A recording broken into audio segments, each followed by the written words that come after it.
లేవియకాండము 8వ అధ్యాయము.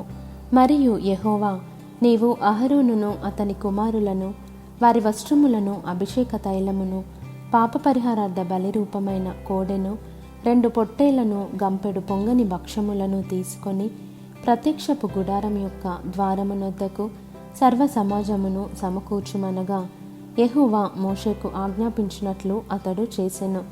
సమాజము ప్రత్యక్షపు గుడారం యొక్క ద్వారమునొద్దకు కూడిరాగా మోషే సమాజముతో చేయవలనని యెహోవా ఆజ్ఞాపించిన కార్యము ఇదే అనెను.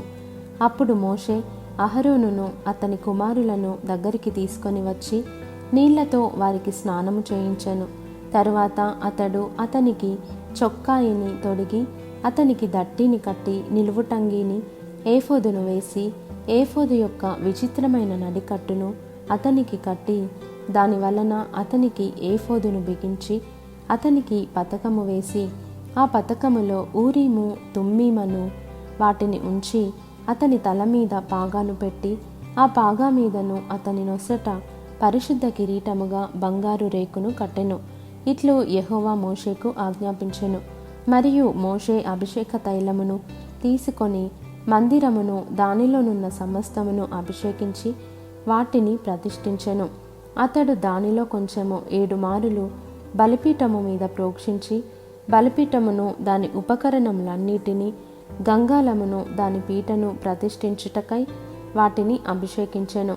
మరియు అతడు అభిషేక తైలములో కొంచెము అహరోను తల మీద పోసి అతని ప్రతిష్ఠించుటకై అతనిని అభిషేకించెను. అప్పుడతడు అహరోను కుమారులను దగ్గరకు తీసుకొని వచ్చి వారికి చొక్కాయిలను తొడిగి వారికి దట్టీలను కట్టి వారికి కులాయిలను పెట్టెను. ఇట్లు యెహోవా మోషేకు ఆజ్ఞాపించెను. అప్పుడతడు పాపపరిహారార్థ బలిగా ఒక కోడెను తీసుకొని వచ్చెను. అహరోనును అతని కుమారులను పాపపరిహారార్థ బలి రూపమైన ఆ కోడె తల మీద తమ చేతులుంచిరి. దాన్ని వధించిన తరువాత మోషే దాని రక్తమును తీసి బలిపీఠపు కొమ్మల చుట్టూ వ్రేలితో దాని చమిరి బలిపీఠము విషయమై పాపపరిహారము చేసి దాని నిమిత్తము ప్రాయశ్చిత్తము చేయుటకై బలిపీఠము అడుగున రక్తమును పోసి దాన్ని ప్రతిష్ఠించెను.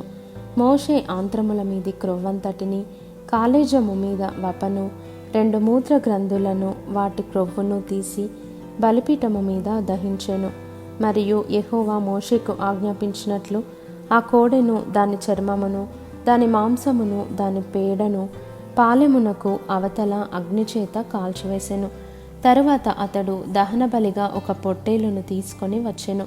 అహరోనును అతని కుమారులను ఆ పొట్టేలు తల మీద తమ చేతులుంచిరి. అప్పుడు మోషే దానిని వధించి బలిపీఠము చుట్టూ దాని రక్తమును ప్రోక్షించెను. అతడు ఆ పొట్టేలు యొక్క అవయవములను విడతీసి దాని తలను అవయవములను క్రొవ్వును దహించెను. అతడు దాని ఆంత్రములను కాళ్లను నీళ్లతో కడిగి ఆ పొట్టేలంతయు బలిపీఠము మీద దహించెను. యెహోవా మోషేకు ఆజ్ఞాపించినట్లు అది ఇంపైన సువాసన గల దహన బలి ఆయెను. అది యెహోవాకు హోమము. అతడు 2వ పొట్టేలును అనగా ఈ ప్రతిష్ఠితమైన పొట్టేలును తీసుకొని రాగా అహరోనును అతని కుమారులను ఆ పొట్టేలు తల మీద తమ చేతులుంచిరి. మోషే దానిని వధించి దాని రక్తములో కొంచెము తీసి అహరోను కుడి చెవి కొన మీదను అతని కుడి చేతి బొటన వ్రేలి మీదను అతని కుడికాలి బొటన వ్రేలి కొన మీదను దాన్ని చమిరెను. మోషే అహరోను కుమారులను దగ్గరకు తీసుకొని వచ్చి వారి కుడి చెవుల కొనల మీదను వారి కుడి చేతుల బొటన వ్రేలి మీదను వారి కుడికాళ్ళ బొటన వ్రేలి మీదను ఆ రక్తములో కొంచెము చమిరెను. మరియు మోషే బలిపీఠము చుట్టూ దాని రక్తమును ప్రోక్షించెను. తరువాత అతడు దాని క్రొవ్వును క్రొవ్విన తోకను ఆంత్రముల మీది క్రొవ్వంతటిని కాలేజము మీది వపను 2 మూత్ర గ్రంథులను వాటి క్రొవ్వును కుడి జబ్బను తీసి యెహోవా సన్నిధిని గంపెడు పులియని భక్షములలో నుండి పులియని ఒక పిండి వంటను నూనె గలదై పొడిచిన ఒక భక్షమును ఒక పలచని అప్పడమును తీసి ఆ క్రొవ్వు మీదను ఆ కుడి జబ్బ మీదను వాటిని ఉంచి అహరోను చేతుల మీదను అతని కుమారుల చేతుల మీదను వాటన్నిటిని ఉంచి అల్లాడింపబడు అర్పణముగా యెహోవా సన్నిధిని వాటిని అల్లాడించెను. అప్పుడు మోషే వారి చేతుల మీద నుండి వాటిని తీసి బలిపీఠము మీదనున్న దహన బలి ద్రవ్యము మీద వాటిని దహించెను. అవి ఇంపైన సువాసన గల ప్రతిష్టార్పణలు. అది యెహోవాకు హోమము. మరియు మోషే దాని బోరను తీసి అల్లాడింపబడు అర్పణముగా యెహోవా సన్నిధిని దానిని అల్లాడించెను. ప్రతిష్టార్పణ రూపమైన పొట్టేలులో అది మోషే వంతు. అట్లు యెహోవా మోషేకు ఆజ్ఞాపించెను. మరియు మోషే అభిషేక తైలములో కొంతయు బలిపీఠము మీద రక్తములో కొంతయు తీసి అహరోను మీదను అతని వస్త్రముల మీదను అతని కుమారుల మీదను అతని కుమారుల వస్త్రముల మీదను దానిని ప్రోక్షించి అహరోనును అతని వస్త్రములను అతని కుమారులను అతని కుమారుల వస్త్రములను ప్రతిష్ఠించెను. అప్పుడు మోషే అహరోనుతోనూ అతని కుమారులతోనూ ఇట్లనెను: ప్రత్యక్షపు గుడారం యొక్క ద్వారమునొద్ద ఆ మాంసమును వండి అహరోనును అతని కుమారులను తినవలెనని నేను ఆజ్ఞాపించినట్లు అక్కడనే దానిని ప్రతిష్ఠిత ద్రవ్యములు గల గంపలోని భక్షములను తినవలెను. ఆ మాంసములోను భక్షములోను మిగిలినది అగ్నిచేత కాల్చివేయవలెను.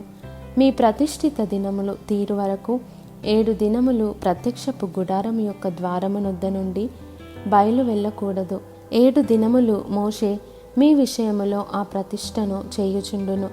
మీ నిమిత్తము ప్రాయశ్చిత్తము చేయుటకై అతడు నేడు చేసినట్లు చేయవలెనని యెహోవా ఆజ్ఞాపించెను. మీరు చావకుండునట్లు మీరు ప్రత్యక్షపు గుడారం యొక్క ద్వారమునొద్ద 7 దినముల వరకు రేయింబగళ్ళుండి యెహోవా విధించిన విధిని ఆచరింపవలెను. నాకు అట్టి ఆజ్ఞ కలిగెను.